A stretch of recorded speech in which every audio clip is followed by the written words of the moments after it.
$3,4 millions Français à la fin du mois de janvier. Probablement 4 millions de Français à la fin du mois de février. 9 millions à la fin du mois de mars, 20 millions à la fin avril, 30 millions à la fin mai. Pour répondre à votre question, et ça justifie l'échéance du 1er juin, nous ciblons 15 millions de personnes vaccinées d'ici avant l'été, 43 millions à la fin du mois de juin, ça monte, 57 millions à la fin du mois de juillet et 70 millions, c'est-à-dire la totalité de la population française, d'ici à la fin août. Ce qui veut dire que même avec la meilleure organisation et tous les approvisionnements qui arriveraient en temps et en heure, nous ne pourrions avoir vacciné tous les publics fragiles d'ici à l'été, raison pour laquelle nous demandons la poursuite d'ailleurs de mesures de protection sanitaire jusqu'à l'automne.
S'il trouve qu'on n'est pas là, que nous, son peuple, hein, c'est mon peuple, hein, on était son peuple il y a pas longtemps encore, que nous, son peuple, on n'est pas à la hauteur de sa grandeur, il y a un petit sujet quand même, non? Enfin, je suis désolée, mais enfin, on a été les Gaulois réfractaires. Après, on a été les illettrés.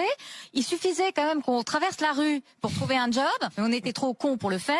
Et après, on lui fait dépenser un pognon de dingue. Non, mais je veux dire, moi, je comprends le mépris qu'il a pour nous dans ces cas-là. Ce que je ne comprends pas, c'est pourquoi il veut être président des Français. Il est masochiste ? Oui, il y a un petit sujet. Si vraiment on est à ce point-là, pas à la hauteur de ce qu'il est, je ne comprends pas pourquoi il veut.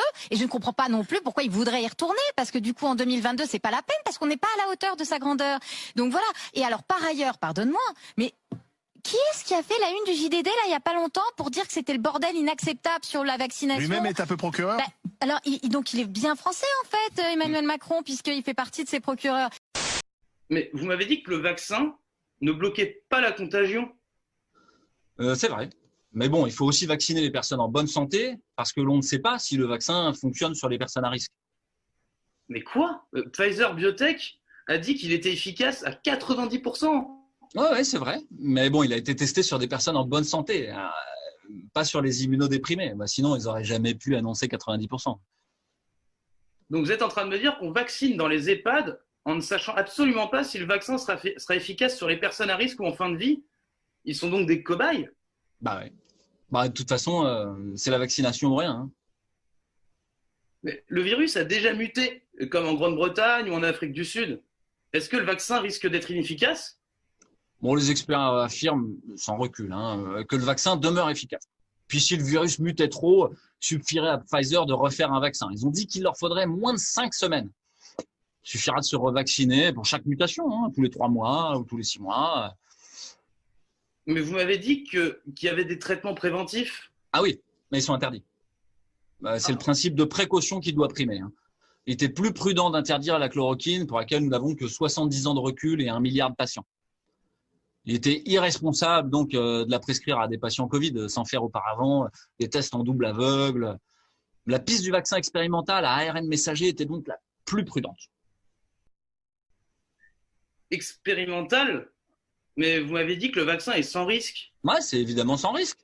l'Agence européenne des médicaments, en possession des seules données fournies par Pfizer, a pu s'assurer de la sécurité du vaccin. Puis la Haute Autorité de Santé française, sur la base des données de Pfizer, mais aussi sur les conclusions de l'Agence européenne du médicament, a pu s'assurer de la sécurité du vaccin. C'est-à-dire qu'il n'y a aucun risque. Nous pouvons nous réjouir, l'Union européenne qui nous garantit l'accès au vaccin à la sécurité sanitaire. Mais que dire du fait que, selon le député européen Mark Botenga, un des négociateurs du contrat pour les vaccins était anciennement à la tête du lobby des laboratoires pharmaceutiques à Bruxelles? On peut dire qu'il a une expertise, peut-être.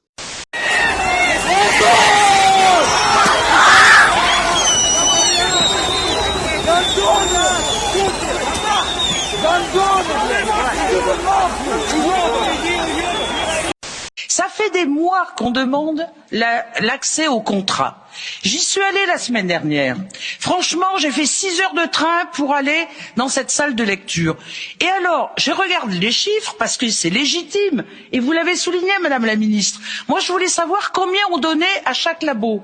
On a quand même voté plus de 2 milliards d'euros pour les laboratoires. Rien n'est dit. Le prix des vaccins, rien n'est dit. Les lieux de production, et on voit le problème au niveau de Pfizer en Belgique sur l'ensemble là, rien n'est dit. Alors ça, c'est pas possible. Vous pouvez pas donner autant d'argent public sans contrepartie. Et on dirait que vous réfugiez derrière le secret d'affaires, alors qu'il est légitime que tous les citoyens européens demandent des comptes. Et puis, je suis venue exprès pour que vous répondiez à cette question. S'il vous plaît. Qui est responsable des effets secondaires?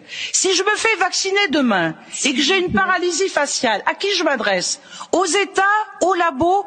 Qui est responsable? Et ça, vous devez répondre à ça parce que sur les contrats, rien n'est marqué là-dessus.